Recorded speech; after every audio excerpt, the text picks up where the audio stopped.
Gentle woman movie అయితే తెలుగులో prime వీడియోలో స్ట్రీమింగ్ అవుతుంది. తెలుగు డబ్బింగ్ కూడా బాగుంది. ఈ మూవీ అయితే 1864లో సేమ్ నేమ్ తో ఉన్న ద జెంటిల్ మ్యాన్ అనే నవల్ని బేస్ చేసుకుని, అలాగే ద జెంటిల్ ఉమెన్ అనే మ్యాగజైన్ ని అండ్ అలాగే కొన్ని సొసైటీ నుంచి ఇన్స్పైర్ అయ్యి తీశారు. సొసైటీ నుంచి రియల్ ఈవెంట్స్ అన్నమాట. అండ్ ఇంకొంత ఫిక్షన్ యాడ్ చేసి మూవీ తీశారు. ఇక మూవీ ఎలా ఉందనే విషయానికి వస్తే నాకైతే బాగుంది movie. Director Joshua Sethuraman debut film ఇది. జెంటిల్ ఉమెన్ ఒకటే కాదు, intelligent woman, what a woman, finally super woman లాగా ఎండ్ అయింది movie. First of all cinema taking ఎలా ఉందంటే ఏదో ఒక కొరియన్ థ్రిల్లర్ చూస్తున్న ఫీలింగ్ వచ్చింది. అంటే సినిమాలో 100కి 100% మ్యూజిక్ ఉంటే ఎంగేజ్ చేయదు. 10% ఆఫ్ మ్యూజిక్ అయినా సైలెంట్ ఉంటుంది. ఒక థ్రిల్లర్ మూవీ నరేట్ చేస్తున్నప్పుడు, ఎగ్జిక్యూట్ చేస్తున్నప్పుడు స్లో బేసింగ్ అనేది మ్యాటరే కాదు. ఆ ఉన్న 100%లో నువ్వు ఎంత పర్సెంట్ మ్యూజిక్ లేకుండా సైలెంట్ గా మూవీ నరేట్ చేస్తున్నావు అనే దాని మీదే ఒక థ్రిల్లర్ మూవీ ఎంగేజ్ చేయడంలో ఫ్యాక్టర్ అవుతుంది. అందులోనూ ఒక డార్క్, డేరింగ్, సెటారికల్ వేలో ఉన్న రైటింగ్ తో ఉన్న మూవీలో ఈ type of taking screen play maintain చేస్తే సినిమా టెన్షన్ గా గాను, థ్రిల్లింగ్ గా గాను కట్టిపడేస్తుంది. ఎగ్జాక్ట్లీ ఈ మూవీ అదే చేసింది. స్క్రిప్ట్ రైటింగ్, క్యారెక్టర్ రైటింగ్ ఒకటే కాదు,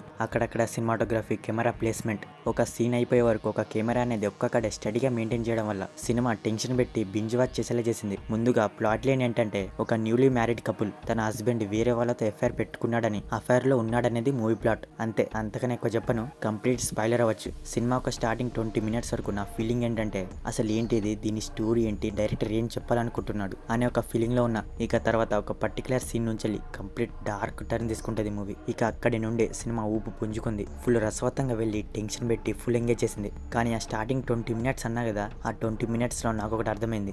అరవింద్ సైడ్ నుంచి ఏదో సంథింగ్ లైక్ ఫిషింగ్ జరుగుతుంది అనుకున్నా. అతని బిహేవియర్ లోనే నాకు అర్థమైంది పక్కా అఫైర్ లో ఉన్నాడని. ఇక తర్వాత రెస్ట్ ఇన్ పీస్ పూరిని క్యారెక్టర్ రైటింగ్ అయితే తోపు రాసుకున్నారు. క్లైమాక్స్ కూడా బాగుంది. మంచి ఇంట్రెస్టింగ్ రైటింగ్ తో, స్క్రీన్ ప్లే తో, మంచి సీన్సెస్ తో ఫుల్ ఎంగేజ్ చేసింది మూవీ ఎండ్ వరకు. కొన్ని చోట్ల టెన్షన్ పెట్టడమే కాకుండా వాళ్ళ కన్వర్జేషన్స్, క్యారెక్టర్ యొక్క బిహేవియర్, ఓవరాల్ గా ఒక డార్క్ రైటింగ్ ఉండడం వల్ల బింజ్ వాచ్ చేసేలా చేసింది. పర్ఫార్మెన్స్ విషయానికి వస్తే పోన్ మ్యాన్ లో స్టెఫీ రోల్ లో చేసిన ఆమె అదే జోస్ బాగా చేసింది. ఇక రిమైనింగ్ అందరూ పర్లేదు.